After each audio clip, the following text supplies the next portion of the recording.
Hello friends, मैं हूं अवधेंद्र। Friends, बहुत ही इम्पोर्टेंट टॉपिक है जिस पर हम बात करना चाहते हैं। इम्पोर्टेंट है और ये जानकारी होनी बहुत मुकम्मल ज़रूरी है हमारे सिटीजन्स के लिए कि what is India's position at the global stage. Is India is moving in a right direction? What sort of thing is needed for India more to reach at a global, stage, being as a superpower?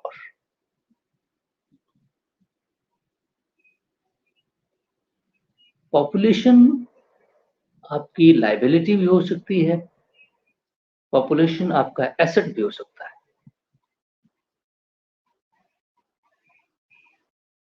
Population को अगर आप poverty driven, down trodden society और illiteracy बाकी सारे उसको paralysed कर दिया जाए, स्टेट मशीनरी इतना एफिशिएंट ना हो कि ह्यूमन कैपिटल डेवलपमेंट कर सके, तो वो पॉपुलेशन जो है वो लाइबिलिटी बन जाती है rather than being as a asset. आप सोसाइटी में कंट्रीब्यूट, नेशन में कंट्रीब्यूट जब ही कर पाएंगे जब आपके पास ह्यूमन कैपिटल एसेट होगा, otherwise you will be the liability for the nation. Only, I am sorry to say this, 2% population Bharat की टैक्स जमा करती है, टैक्स देती है। Direct tax, I mean indirect tax तो हर कोई देता है।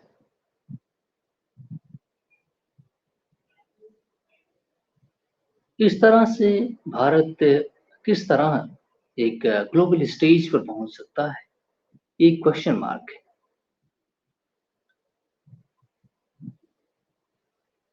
बहरहाल, keeping all the views, India is moving in A positive direction. कैसे? few percent of 10%, 20% of entire population of India is equivalent to the entire population of Europe. They are rich. अगर आप Indian economy जो 4 trillion के approximate है, 4 trillion US dollar, 4 trillion US dollar, अगर आप उसको estimate करें तो लगभग 3 ट्रिलियन तो होगी जो शहरों की इकोनॉमी है ना। 1 ही ट्रिलियन बाकी लोगों का इकोनॉमिक कंट्रीब्यूशन हो सकता है देश के अंदर, मुझे ऐसा फील आता है।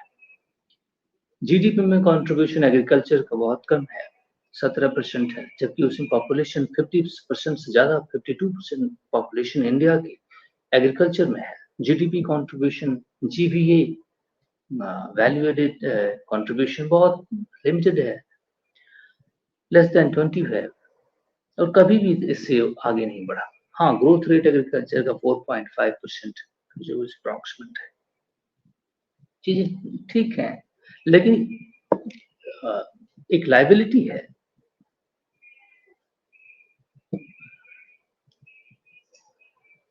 लेकिन अगर आप, गर्मी इतनी ज्यादा है कि आप, बहुत मुश्किल हो गया है रहना इस समय, तो 50% जो हमारी पॉपुलेशन है वो हमारे लिए लाइबिलिटी का काम करती है, कंट्रीब्यूशन उसका बहुत लेस है। और इंडस्ट्रियल सेक्टर की अगर बात करें हम, तो उसमें भी अभी हमने टारगेट जो 25% रखा है जीडीपी कंट्रीब्यूशन, उसको भी अचीव नहीं कर सके, 17-18% ही है। तो ये भी कोई खास बात नहीं है। सर्विस सेक्टर इकोनॉमी है जिसमें जो भी आप देखेंगे ग्लोबल साउथ की कंट्रीज है, उनकी सर्विस सेक्टर इकोनॉमी है। लार्जली इन्वेस्टमेंट ना होने की वजह से, टेक्नोलॉजी ना होने की वजह से इंडस्ट्रियल डेवलपमेंट इन रीजन्स का नहीं हो पाया। तो इंडिया भी उसमें एक सफरर है, लेकिन लार्ज पॉपुलेशन और रिसोर्सेस और लैंड होने की वजह से इंडिया ग्लोबल स्टेज पर आज 5th नंबर की इकोनॉमी है। हाँ, इकोनॉमिक जो डायनामिज्म है, इकोनॉमिक डायनामिक सिस्टम जो है, उसमें contribution less than 25% Indian population का कंट्रीब्यूशन है 4 ट्रिलियन में। बाकी सारी पॉपुलेशन बहुत कम, रेयर उसमें कंट्रीब्यूशन है। अगर आप उसी हिसाब से देखेंगे तो पर कैपिटा इनकम भी अगर आप डिवाइड करेंगे तो $2500-2600 बनती है, जो भारत की पर कैपिटा इनकम इकोनॉमी है। तो वो भी कोई खास नहीं है। अगर आप उसको रूरल अर्बन डिवीजन कर देंगे तो रूरल एरियाज में तो बहुत रेयर है, तो फिर वो चला जाएगा 800-700 के करीब, है ना, डॉलर में। तो ये सारी डिस्पैरिटीज हैं, रूरल अर्बन डिस्पैरिटीज हैं, लायबिलिटीज हैं। इससे कंट्री जो है वो सफर करता है।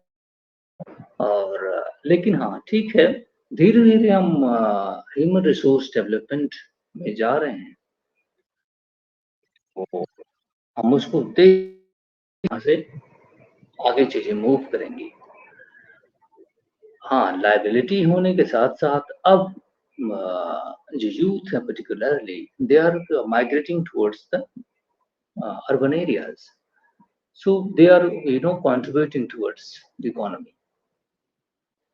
Yes, that is going on. The migration is good thing or bad thing is can be discussed. मेरे हिसाब से वो बैड थिंग ही है, लेकिन एक सर्टेन नंबर में, जहाँ उनके रूरल एरियाज में भी अगर जॉब क्रिएशन किया जाए, वहाँ पे भी इकोनॉमी रिवाइविंग की जाए, तो पॉसिबल है कि हम जो इकोनॉमिक एपिसेंटर्स हैं उसको चेंज कर सकें। लेकिन अनफॉर्चुनेटली गवर्नमेंट ऑफ इंडिया ने हैवी इंडस्ट्रीज पर कॉन्सेंट्रेट किया स्टार्टिंग से ही, मिस्टर जवाहरलाल नेहरू के ज़माने में ही। और इस वजह से रूरल अर्बन डिस्पैरिटीज क्रिएट हो गई और पॉलिसी मेकर्स ने मिस्टेक्स की। Other they made the mistake, अगर बात करेंगे तो उसी बात को डिफेंड करेंगे जो उन्होंने किया है। लेकिन as being as a citizen of India, जो हम सफ़र करते हैं हम वो बता रहे हैं। गाँव के जो हालात हैं उस पर मैं बयाँ कर रहा हूँ कि अगर इसको इकोनॉमिक सेंटर्स और बनाए गए होते, रूरल अर्बन डिस्पैरिटीज पॉलिसीज जो थी उसको मैनेज किया गया होता। पहले जिस तरह एमएसएमई को महात्मा गांधी जी ने एडवाइस किया था, cotton industries in rural areas को स्टेप किया जाए, पंचायती राज इंस्टीट्यूशंस को एस्टैब्लिश किया जाए, है ना। तो इससे जो है डिस्पैरिटीज कम होती। लेकिन जब ये बनाया गया, एपिसेंटर्स बना दिए गए, इकोनॉमिक सेंटर्स हैवी इंडस्ट्रीज का, तो लोग माइग्रेट हुए, फिर इस वजह से शहर बड़े-बड़े बन गए। लेकिन अब वहाँ पे लोगों का माइग्रेशन इतना ज़्यादा हो रहा है कि शहरों की पॉपुलेशन उसको, दिल्ली के अंदर 2-4 करोड़ लोग रह रहे हैं, है ना? भरा हुए आदमी से, है ना? या बेंगलुरु में देखिए तो वहाँ भी तमाम लोग माइग्रेट करके गए हैं। उनकी सैलरी कितनी है? 25,000, 50,000, 50,000 के अंदर में पॉपुलेशन की सैलरीज़ हैं। लेकिन वो उस एटमॉस्फेयर में रहने के लिए मजबूर हैं, नहीं।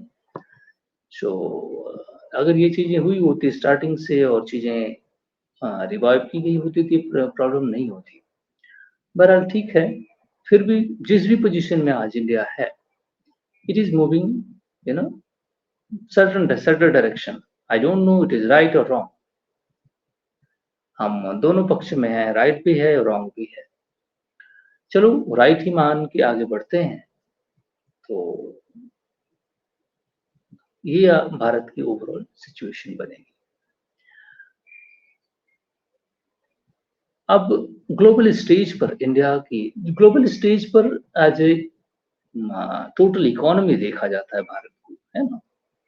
फॉरेन रिजर्व्स हमारे 600 बिलियन से ऊपर हैं, 648 648 बिलियन डॉलर के करीब हो गए हैं। तो ये भी एक बहुत अच्छी बात है। ग्लोबल स्टेज पर इंडिया की पोजीशन बेहतरीन होती नजर आ रही है। ये यूनाइटेड नेशन सिक्योरिटी काउंसिल में भी इंडिया एक मेंबर है और उसको परमानेंट सीट के लिए फाइट कर रहा है। जब भी रिफॉर्मेशन किया जाएगा तो डेफिनेटली इंडिया ने उसके लिए फील्डिंग भी तैयार की है। जिस तरह उसने G20 में पर्टिकुलरली रोल प्ले किया, अफ्रीकन नेशंस को उसमें अफ्रीकन यूनियन को ले आया, एक वॉइस दिया, voice of global south, voice leader of global south होकर इंडिया निकला हुआ है। तो ग्लोबल साउथ में 100 प्लस कंट्रीज हैं जो नॉन अलाइनमेंट मूवमेंट में रही है। तो इसका भी भारत को एक एडवांटेज है। 193 टोटल कंट्रीज हैं यूएन के अंदर। तो जब भी कभी वोटिंग होगी इंडिया के सीट के लिए, तो डेफिनेटली इंडिया जो है उसमें बेस्ट कैंडिडेट के तौर पे निकलेगा। तो जो हमारी पॉलिसी नॉन अलाइन रही है,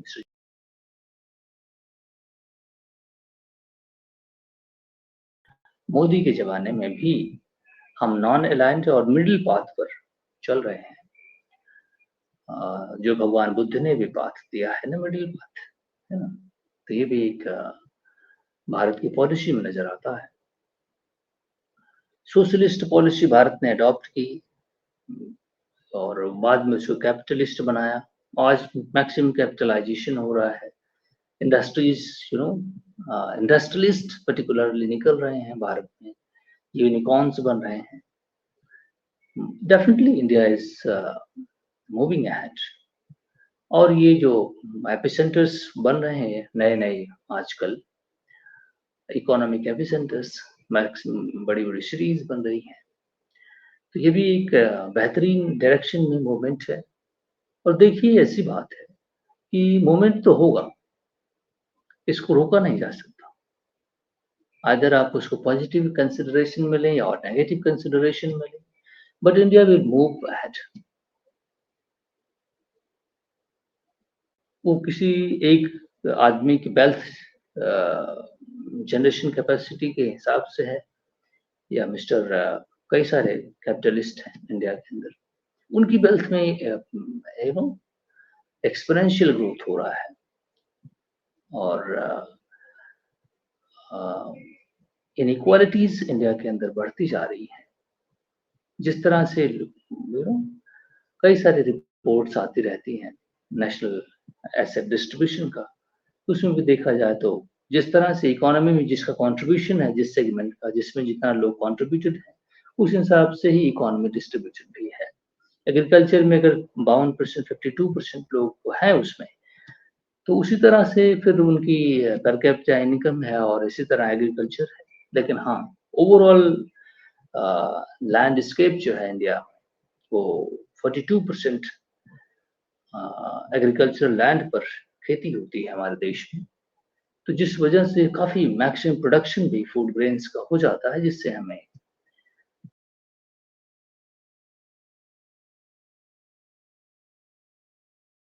करने में काफी हेल्प मिलती है। एनर्जी सिक्योरिटी तो एनर्जी भारत डिपेंडेंट है 83%, 85%। तो 85% भारत एनर्जी सिक्योरिटी पर मींस इंपोर्ट पर डिपेंडेंट है। तो उनके साथ भी फॉरेन रिलेशनशिप बेहतरीन रखना भारत के लिए जरूरी है। जबकि मिस्टर जयशंकर ने बहुत अच्छी फॉरेन पॉलिसी चलाई हुई है। मिस्टर मोदी भी उसमें बहुत ही की पर्सनालिटी है, जबकि वही तो हेड ऑफ द कैबिनेट है, तो उनके डिसीजन तो डेफिनेटली प्रिवेल करते हैं। तो इस तरह से इंडिया जो है अपना rank eight a global stage definitely रख रहा है। हम दुनिया पे डिपेंडेंट भी हैं और हमारा कंट्रीब्यूशन जो है वो less than 2.1% in global trade में है ना, मर्चेंटाइल ट्रेड की बात कर रहा हूँ। तो हमारा कंट्रीब्यूशन भी अभी बहुत रेयर है। 443 बिलियन डॉलर अप्रोक्सीमेट ट्रेड हमारा एक्सपोर्ट था और इंपोर्ट भी 700 के कुछ था। तो काफी 200-250 बिलियन डॉलर का ट्रेड डेफिसिट था। ये भी एक चैलेंजिंग टास्क है भारत के लिए। इसको ओवरकम करने की कोशिश चल रही है और डेफिनेटली टारगेट्स रखे गए हैं, लेकिन ग्लोबल अपहेवल्स होने की वजह से इसमें भी प्रॉब्लम भारत को फेस करनी होती है। तो ये ओवरऑल भारत की पिक्चर है जो मैंने आपको ड्रॉ की। इकोनॉमी है, सोसाइटी है, और सोशल प्रॉब्लम्स क्या हैं। लेकिन सोशल प्रॉब्लम्स एक और मुझे बहुत डिसअपॉइंट करती है, मैं बार-बार न्यूज़ में पढ़ता जब हूँ, तो हमारे देश में अनफॉर्चुनेट सिचुएशन है कि हम अपने किसी सिटीजन्स के पर्टिकुलर अ जाति या धर्म को लेकर के सोसाइटी में कुछ सेगमेंट में प्रॉब्लम है। वो एक-दूसरे को सप्रेस करते हैं और उन्हें इक्वल ट्रीटमेंट नहीं देते। ये एक बहुत अनफॉर्चुनेट सिचुएशन है भारत के अंदर। मैं चाहता हूँ कि ऐसा ना हो, लेकिन हमारे चाहने से कुछ नहीं होगा। सरकारें इसमें स्टेप अप कर रही हैं और एससी-एसटी पर्टिकुलरली जो वल्नरेबल सेक्शन है सोसाइटी में, उनको अपर कास्ट के लोग जो हैं, वो सप्रेस करते हैं। ये एक बहुत अनफॉर्चुनेट सिचुएशन है हमारे मध्य प्रदेश में। मुझे बार-बार न्यूज़ में देखने को मिलती है कि इस तरह के incident Madhya Pradesh, Rajasthan, even though UP में भी इस तरह की चीज़ें मौजूद हैं। इनको भी एड्रेस करना बहुत ज़रूरी है और हमें अपने सिटीज़न्स को अ, कानून के दायरे में रह के सभी को इक्वल ट्रीटमेंट करने की ज़रूरत है। Either they are whatever they belongs to without any discrimination. Because ये ह्यूमन राइट का क्वेश्चन है, मानवता का क्वेश्चन है ना? आप कोई भी आर्गुमेंट इस पर दिया नहीं जा सकता। अगर आप किसी के साथ डिस्क्रिमिनेशन करते हैं और खासकर अपने ही सिटीजन्स के साथ, को-सिटीजन्स के साथ, जिनके साथ आपको रहना है, फेलो सिटीजन्स के साथ, तो ये एक अनएक्सेप्टेबल थिंग है और इसे अवॉइड करना चाहिए।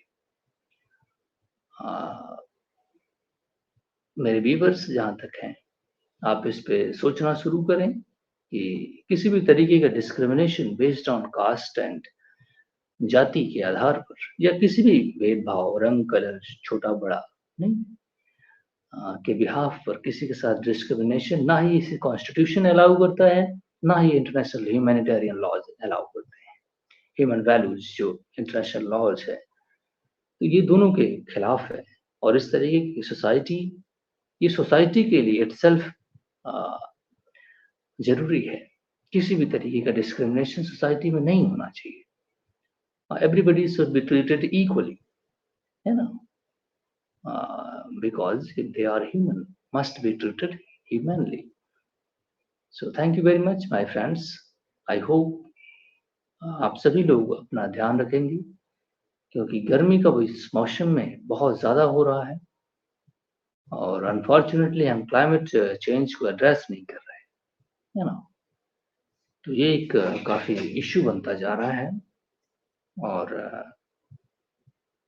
Thank you very much, my friends. क्योंकि मेरा एग्ज़ाम है तो मैं उसमें लिटिल बिट बिज़ी हूँ और इसलिए मैं वीडियोज़ बहुत कम कर पा रहा हूँ। So sorry for that. Stay tuned, connected with me after my exam. I will, you know, make videos and will connect to you appropriately. So thank you very much for doing my videos.